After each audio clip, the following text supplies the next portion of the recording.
What changes? Can you break it for our viewers? I mean, Aadhaar and PAN are already linked, which means a lot of interlinking in terms of identification and a lot of interlinking in terms of digital paperwork is already available. So is PAN 2.0 more like an old wine in a new bottle, or this is incrementally something which has a different architecture? Yes.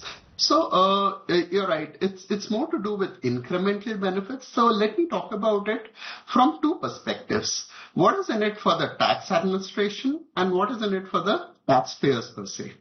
So when I look at the tax administration, it's, as I said, modernizing, using latest technology and governance. But if we dig a little deeper, what does it exactly mean?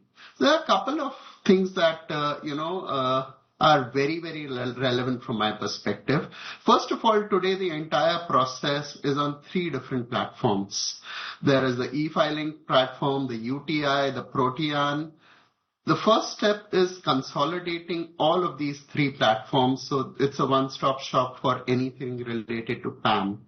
The related aspect is consolidation of the TAN along with the PAN, which again is going to be a very important step. The second part is the QR code. Of course, it's been there since 2017, but again, there are enhancements here as well.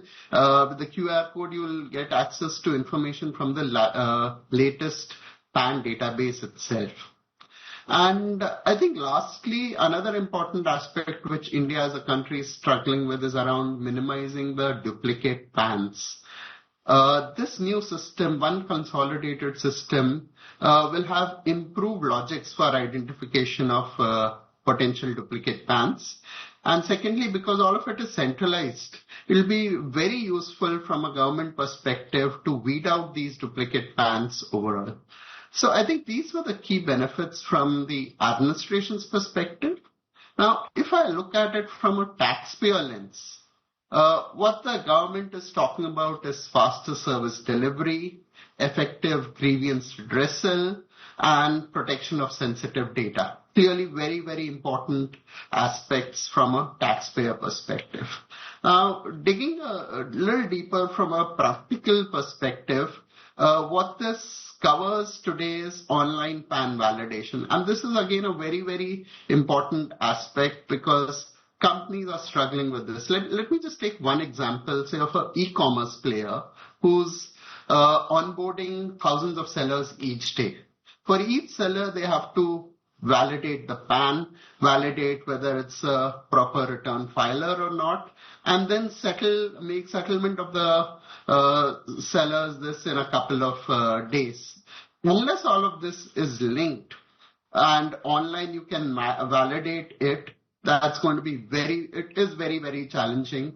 To be honest, the thing that is still missing today is the APIs which allow connectivity from the government's portal to taxpayers. I think that is a very, very important step that the government must really, really consider to make the entire project very, very successful. And lastly, the integration with TAN as well. That's something, again, taxpayers are struggling with because there's no current linkage between PAN and TAN, and this will really, really benefit taxpayers overall.